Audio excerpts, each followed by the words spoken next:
Hi there, my name is Lifereg. Welcome back to my playthrough of Untitled. Today we're going to beat up the big honcho himself, so that should be fun. I'm using the max HP cordial, and we're going in with these equipment, and I'll go over everything right now, at the beginning, before we fight him, because duh. Shera was going in with basically a bunch of strength equipment and the best axe in the game. Puts her at 709, 720 attack. Medea is classic medic setup. Also, everyone has a Halo Apis because fuck necrosis. She has a Moss Band to help her offense out a bit, and her defense out a bit, and then everything else is just standard medic fare. Rin has a kind of a crown to allow her to party refresh and party unbind on certain sets against certain things that Hermeval does. Holy Armor, Halo Apis, duh. Best axe in the game as well. Flora's weapon doesn't matter, she basically never attacks. Halo Apis because fuck necrosis, and Word Gem to increase healing lullabies healing. And this is standard Hexerfare plus Halo Apis because fuck necrosis. Alright, that should be pretty simple. I'll go over the setup as we fight him. I didn't get the other 3 King grimoires, and I'll go more over this as we talk in the credits, if that happens today, so... Okay. Alright, so catch this. If I'm lucky, we get stunned, but I'm honestly not counting on it. I'm pretty sure we die this turn because Rin's dead. This is why Rin needs to be alive. Where is the dumb... Oh, fuck. Yeah, Torpor didn't land, and Rin is dead, so we're probably just gonna die this turn. Yep, dead. Not quite dead, because guy's in the back row, but... Would have been nice, right? Overall, it's okay. Rin might just not have enough defense to survive it, period. I have an idea, though. Fine. Have all those shields to fuck necrosis. Ah! Fuck necrosis.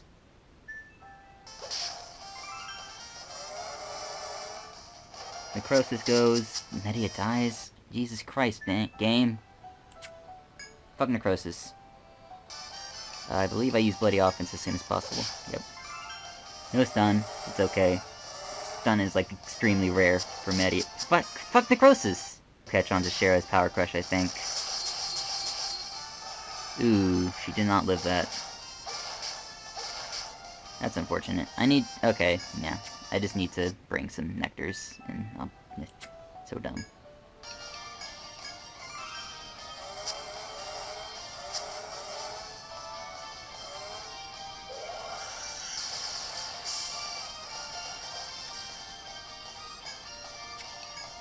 Unfortunate.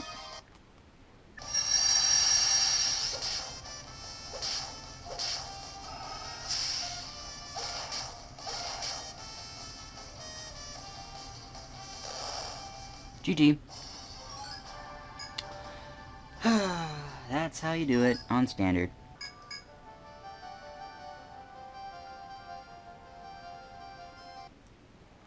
Alright, I changed the difficulty to expert. I'm just gonna try this again. Practice for 37 minutes already, it's okay. I beat him once on standard on camera, but I went to town and nothing happened. So, we're gonna try this again on expert. See if we can get some appreciation this time.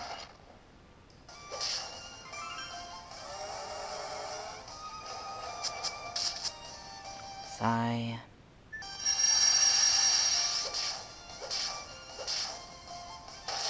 Sigh. But I'm bound, so I have to use CPR and pray that he doesn't kill anyone. We're probably just dead, really. Torpor has to land here, or something has to happen. Yeah, I needed that to land. Alright, we got unlucky. It's okay. It happens sometimes.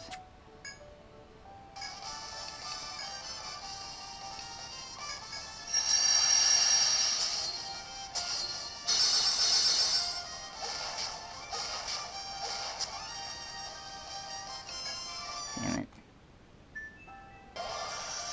Shera lived. Everyone lived. Alright. We're going places. Let's try.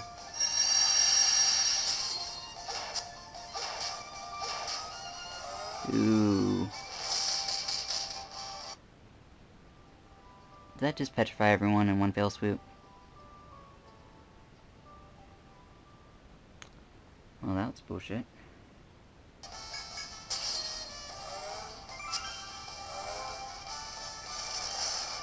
That sucks. Oh, god damn it. I think I hurt him too much on one turn.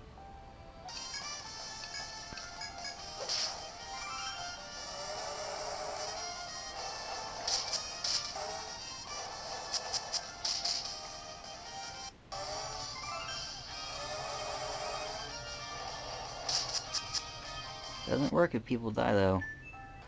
Hello, this is post-com life to make your life more interesting as John focuses on the fight. The strategy is hyper-aggression. Basically, I ended up making a turn order list as I started failing, and it just got simpler, just basically refining what to do on what turn. Putting a bloody offense on Medea's grimoire and then just going to town. Basically boost everything on turn 1. All buffs, anything that would help offensively and lower his defense, it got boosted. So we're working on boosted frailty, boosted warcry, boosted bloody offense, and boosted warrior song. All of the offensive buffs, every single last one of them. And that's what we're going to work with.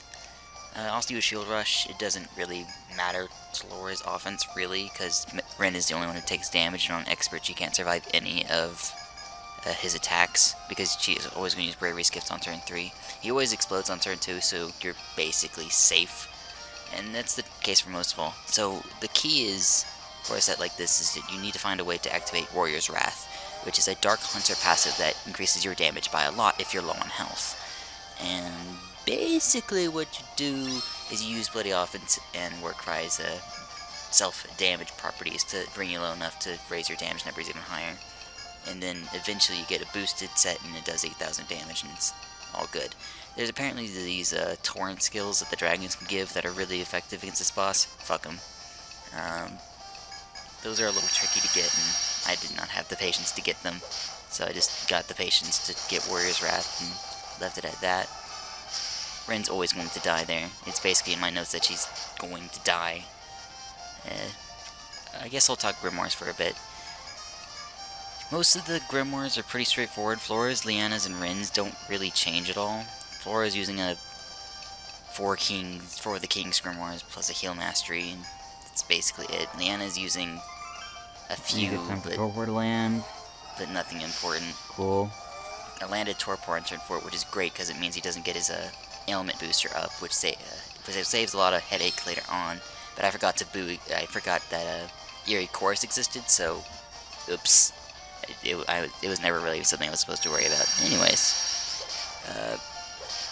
yeah, the damage is ridiculous. Check out these Power Crush numbers.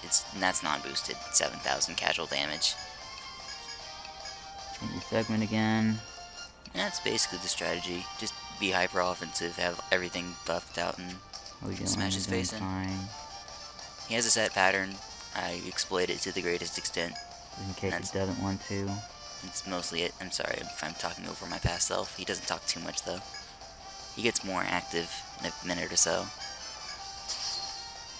Torpor is the main status I'm using. Some Terror also works, as does Headbind, Armbind, and stuff. He has a move called Armageddon that doesn't use any limbs.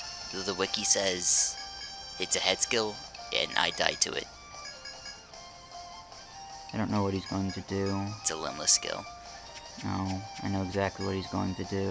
And apparently he has an attack called Root Cyclone that I never see. So that's fun. Alright, that's all I'm going to say.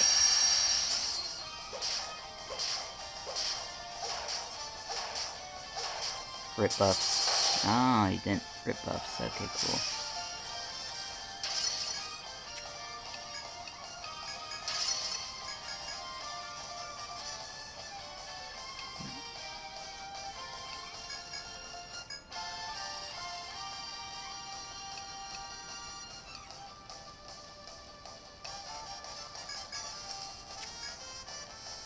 don't think I need to do that, but whatever.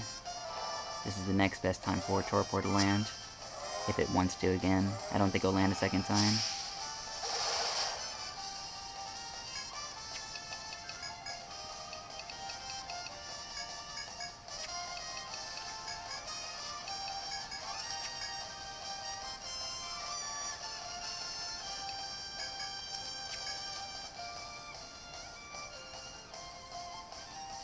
I don't think he'll use freezing. He might. I'm thinking he's gonna wipe the buffs this turn, which is why I'm being this aggressive, but never know.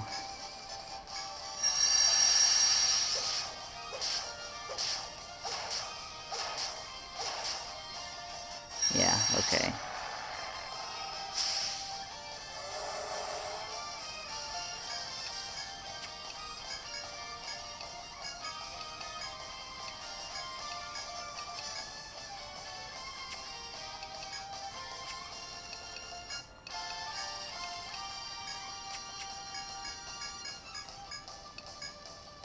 Holy shit! Uses Armageddon at the end of the turn.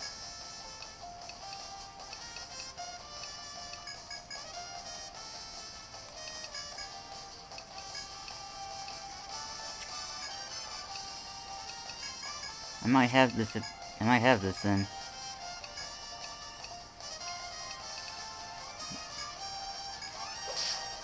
Hey there, sexy. How's it going? That was fun.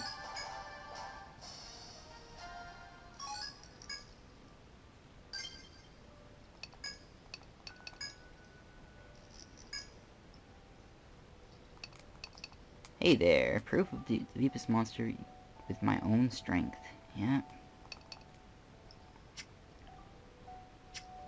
Well, that's cool. Let me fix this map up a bit, and then we'll think about life. I might think about life later, but okay. Alright. Cool. We're done.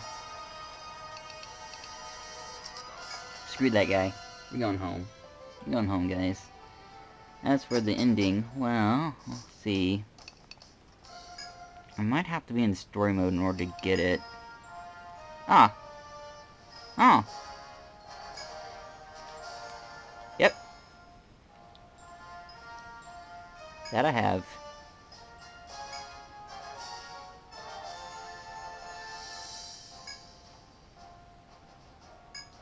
I will accept this crown.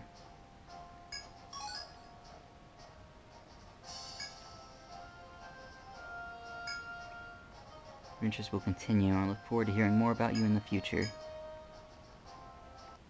Bonus credit scroll! Alright, for this game I kinda laxed my 100% completion regimen. Usually it's like complete the guild card, but that's what it was in EO4. In EO 1, 2, and 3 it's just complete the codexes and trigger the bonus scroll.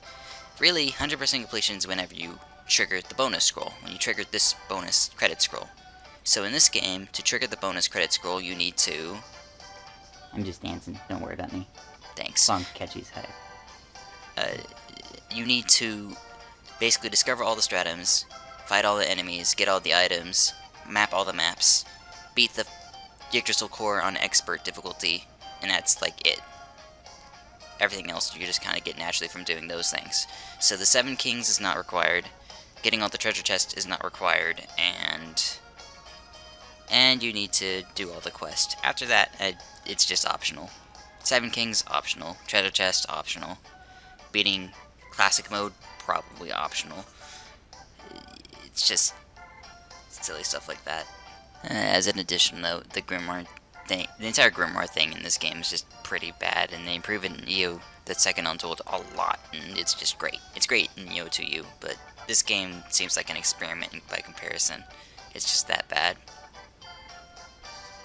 Anyhow, special thanks to all of you who are helpful in the community the little community that I am. I'm always very happy to have you guys around, and I hope you'll join me in the next project. The next, at 10 minutes after the credits over, is a lot of rambling, so if you don't want to see it, you don't have to. But, yeah. that's about it. Post-com out.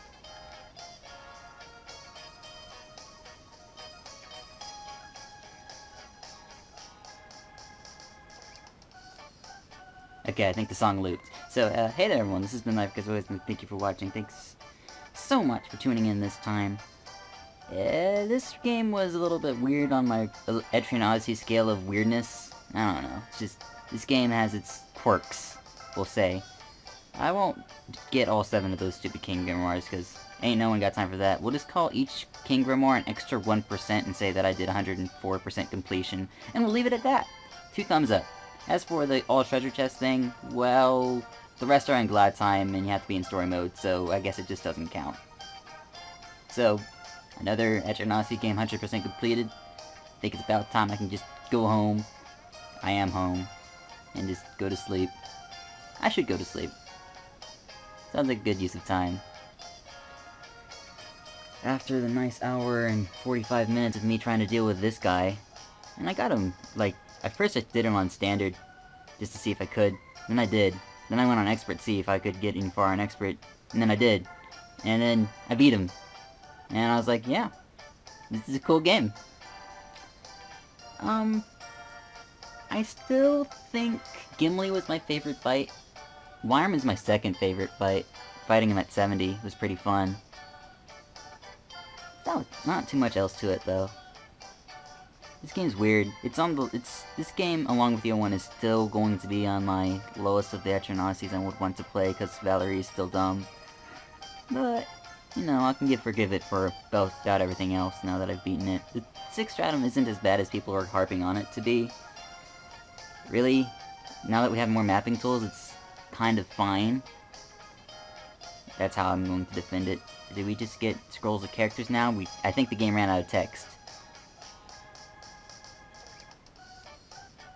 Thank you for playing. You have conquered the Yggdrasil labyrinth. Yes, I did. I did that swimmingly. Okay. Let's talk about Etrian Untold for a bit, and go over some of the things that came with the game. So the game came in this flimsy plastic box. It's really easy to accidentally crush or destroy this thing, I swear. My Kid Icarus game box is basically just in shambles because it's so frail. It also, in that box, came with this, which is Untold, Unseen, Unheard. It's a little music thingamabobber. Here, you can have a nice shot of Raquana on the back and a bunch of food for some reason with Frederica on the front with stars in her eyes. I showed this in the unboxing video, but there was an interesting quote by the director in this. If I can find it. Here it is. Shigo Komori says, "Our goal in developing this title was to create a new Etrian Odyssey, and with all the things we've added, I believe the results, new game, is more than we were expecting. However, there's one thing that hasn't changed, which is Mr. Kishiro's music, his score, that forms the backbone of Etrian Odyssey's atmosphere. It's wonderful as always. Once again, giving the player the Etrian Odyssey feeling. This CD is full of his amazing tracks, packed with charm. I hope that you enjoy them." And I will give, of course, props that the music was really good. Little fun little pamphlet plus little music CD in the back. CD looks like this, by the way. It has a few tracks on it that didn't make it in. This is the box itself. It's nothing special. Finding out about these stupid grimoires that take the stars to align in order for you to find, I don't think that should be necessary. That's a little silly. Thankfully, the EOU series doesn't ever do that ever again. This is the only game that does that, I think. I'm pretty sure. We don't have to do stupid King's Grimoires ever again. Thank the Lord. Anyways. Yeah, this was an alright game. Fun at times. Really had fun with Gimli. Actually kind of had fun with Primeval, even though he was a little bit of a dickwad. Fuck Necrosis. No, let's remove that part about even either. Okay, so Queen Bee was the first boss I ran into that gave me substantial troubles, enough that I turned down the difficulty for. She's the only boss in the game I turned down the difficulty for, other than the final one, but I did the final one on expert after beating it on standard, just to, you know, to be fair. So Queen Bee is the only boss I beat in this game not on expert, and really, you shouldn't have to. Evasion is just dumb. Alright, let's move on. What other bosses were interesting? Gimli was a fun boss, I loved him. I really liked him. I highly recommend watching my Gimli video. It has a lot of charm to it, I think. So I had a lot of fun with Worm, but I didn't have as much fun with Dragon because he just kind of crumpled, and Drake didn't put up as much of a fight as I thought he would. So, there's that. So Gimli best boss in A, and that's all there is to that. The B29, as regarding the 6th stratum, I think people over-exaggerate its problems. I think it has problems. I don't think you guys should be exaggerating it as much as you do. Some of you people hate it like it's like the number one thing you should avoid. No. But I mean, a lot of that stuff is avoidable. So I don't know. I'd say if you don't like, I'd say just for the 6th stratum, turn it down to standard. There is no reason to approach exploring the 6th stratum on expert. It's just too much of a hell on earth. Play it on standard. I guarantee you, by playing it on standard, you'll have a much funner time exploring the 6th stratum than if you were to play it on expert, because on expert it's just not fair. It's just, there are sets that are impossible. I didn't think I would ever say that. There were sets that were impossible. There are some pretty damn hard sets in EOU. I don't know if you guys have seen Muckdial at all. That's a pretty hard set in EOU. But like, EOU had hard sets, but they were all beatable. Yggdrasil 3 had hard sets. I call these hard sets nightmare sets, right? These games had these nightmare sets, and I was still able to overcome them because they're just hard. They weren't impossible. EOU 6th stratum throws impossible sets at you. And that's kind of where it falls. The enemies were just a bit too unfair. Alright, I think that about wraps that up. So, likes, music, the bosses were fun. So, likes, yeah. Fighting bosses was fun. Listening to the music was fun. Exploring the dungeon was fun. Bar 6th stratum. Dislikes, Valerie is still a freaking bore. The quest system is still a freaking bore. And the 6th stratum is unfair. Yeah, that about wraps that up. Hey everyone, this has been Live, as always, thank you for watching. See you guys next time. Bye-bye. I love you all.